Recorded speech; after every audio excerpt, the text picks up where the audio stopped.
अस्सलाम वालेकुम, मैं हूं नवीद कुरैशी और आप लोग देख रहे हैं वफाक का डिजिटल प्लेटफॉर्म। मैंने कल एक पोस्ट चलाई थी जनाब के रावलपिंडी कंटोनमेंट बोर्ड के बिल्डिंग सेक्शन में भूतों को तैनात कर दिया गया है।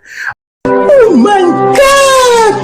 अच्छा, मैंने तो खैर मजाक किया था, लेकिन ये करीब तरीन बात है इस वजह से कि जो भूत होते हैं ना वो इंसानों को नजर नहीं आते। तो रावलपिंडी कंटोनमेंट बोर्ड के कुछ चीजें पढ़ के बताऊंगा। Office order number 292 with reference 337 28 मार्च 2025 को जो ऑफिशियल ऑफिस ऑर्डर जारी हुआ, इसमें जो बिल्डिंग इंस्पेक्टर तैनात किए गए, चंद एक तब्दीलियां हुई थी। उनमें से कईयों को तो अब तक कैंट बोर्ड के मुलाजमीन और उनके अफसरान ने देखा भी नहीं है। अब बात करते हैं सबसे पहले हम वार्ड 1 की। तो वार्ड 1 को दो हिस्सों में तकसीम किया गया क्योंकि बहुत बड़ा वार्ड है। अगर ये वार्ड एक ही होता तो ऑफिस ऑर्डर नंबर ये जो मैंने रेफरेंस बताया 292, इसमें वार्ड 1 और वार्ड 1A ना लिखा गया होता। इसको दो कैटेगरीज में बताया गया, इसका मतलब ये बहुत बड़ा वार्ड है। पहला वार्ड 1 के जो इलाके हैं उसमें नसीराबाद आ जाता है, गोलड़ा मोड़ आ जाता है, अप टू कैंट लिमिट्स आ जाता है और कासमाबाद का इलाका आ जाता है। जो लोग कैंट बोर्ड के रिहायशियन को पता है कि बहुत बड़ा वार्ड है और एक इंस्पेक्टर के लिए ये जो वार्ड 1 लिखा हुआ है ये कवर करना नामुमकिन है।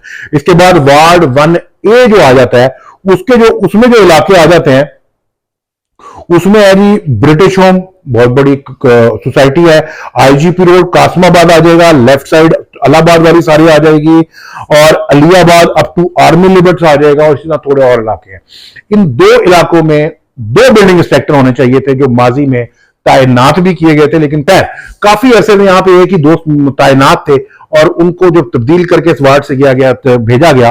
तो उनके बाद जनाब मिस्टर अब्दुल जलील साहब आए, टैक्स सर्वेयर, और बताया ये जा रहा है कि वो जिस दिन से तैनात हुए हैं 28 मार्च 2025 से लेकर आज तक उन्होंने, यानी कि 14 मई 2025 तक, लगभग ये बन जाता है आपका 1 महीना और 17-18 दिन, अब तक उन्होंने चार्ज नहीं संभाला अपने इलाके का।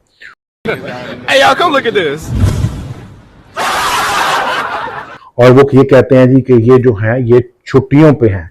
यहां सवाल ये पैदा होता है कि रावलपिंडी कंटोनमेंट बोर्ड के पास क्या आया कि इस वक्त ये अथॉरिटीज हैं कि वो किसी भी मुलाजिम को इतनी लंबी छुट्टियों पर भेज दें।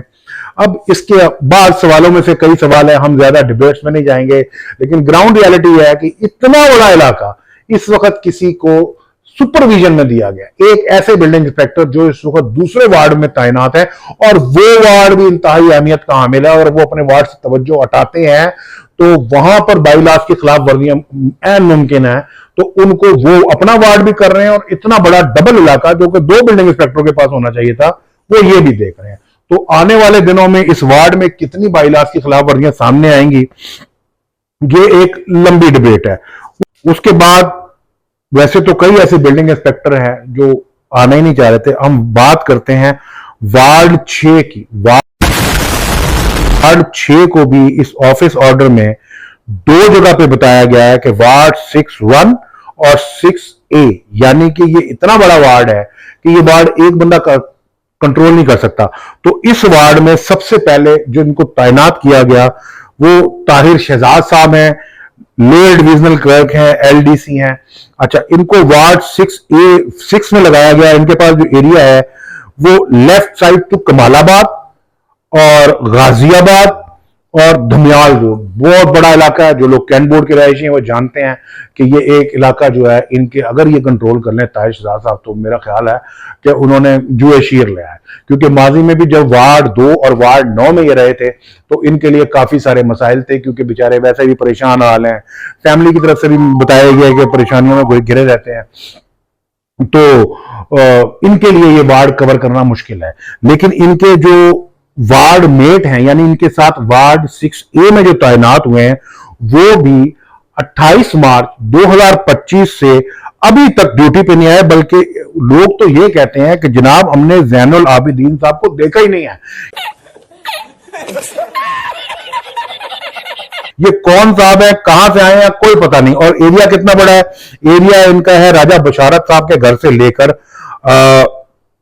अहमदाबाद तक, कायदे आजम कॉलोनी है और पूरा चक्री रोड है, जहां तक कैंट बोर्ड की लिमिट है, स्ट्रीट 15 तक पूरा चक्री रोड है। तो आप खुद तसव्वुर करें कि इतना बड़ा इलाका जो है ये बिल्कुल खाली पड़ा है, क्योंकि ताहिर शहजाद साहब तो अपना इलाका कवर कर लें तो यही बहुत बड़ी बात है, गुजा के ये आके वहां पे देखेंगे। तो आप ये सोचें कि अगर मैंने कहा कि रावलपिंडी कंटोनमेंट बोर्ड में भूतों को तैनात कर दिया गया, यानी वो नजर ही नहीं आ रहे हैं जिस दिन से तैनात हुए, तो मैंने कोई गलत बात तो नहीं की, मैंने तो बड़ी जेन्युइन बात की है। आने वाले दिनों में इन मज़कूरा इलाकों में या जो इनके एडिशनल जिन लोगों को चार्ज मिल गए हैं उनके अपने इलाकों में टाइम की कमी की वजह से, एक्सेस ऑफ वर्क की वजह से कितनी बाईलास की खिलाफ वर्जियां सामने आएंगी, इस बात का फैसला तो आने वाला वक्त करेगा। पैसा ही पैसा होगा। लेकिन ग्राउंड रियलिटी है कि वजह कोई भी हो, सूरत कोई भी हो, ये बिल्डिंग इंस्पेक्टर अगर तैनात किए गए थे तो इनको ड्यूटी ज्वाइन करनी चाहिए थी। अगर ये ड्यूटी ज्वाइन नहीं कर रहे तो इनको फारिग करके दूसरे लोगों को लाना चाहिए। कुजा के आप पुराने ही लोगों के ऊपर लोड बढ़ाते जाएंगे तो वो वैसी परफॉर्मेंस नहीं दे सकेंगे, और कल को कहा जाएगा जी कि दुकानें बन गई, मार्केटें बन गई, प्लाजे बन गए, तीसरी मंजिलें पड़ गई। जाहिर बात है, अगर मैं नवीद कुरैशी एक इलाके में तैनात हूं और मैं अपना इलाका ही कवर नहीं कर पा रहा तो मैं अपने साथी जैद का इलाका कैसे देख सकूंगा। तो कहीं ना कहीं तो जो माफिया है जो बिल्डिंग सेक्शन से मुंसलिक है वो बेनिफिट उठाएगा। वो बेनिफिट जब उठाएगा तो कैंट बोर्ड का अमला भी बदनाम होगा, अफसरान भी बदनाम होंगे, और बाकी जो बाकी उनसे रिलेटेड लोग हैं वो भी बदनाम होंगे। जबकि हकीकत में ना किसी इंस्पेक्टर की गलती होगी, ना उसने कोई उसका जाती मफादात होंगे, ना अफसरान की कोई कोताही होगी, ना किसी और की। हकीकत में सिर्फ एक लैकिंग इतनी की जा रही कि जो एरियाज खाली हैं या जो बिल्डिंग इंस्पेक्टर अब तक चार्ज ही नहीं ले रहे उनको साइड में करें। अब वो साइड में ना करने की क्या वजह है इसमें, इस हवाले से हम बाद में डिबेट करेंगे। लेकिन फिलहाल रावलपिंडी कंटोनमेंट बोर्ड को बिल्डिंग सेक्शन की जानिब से एक बड़े नुकसान की तवक्कुआत की जा रही है।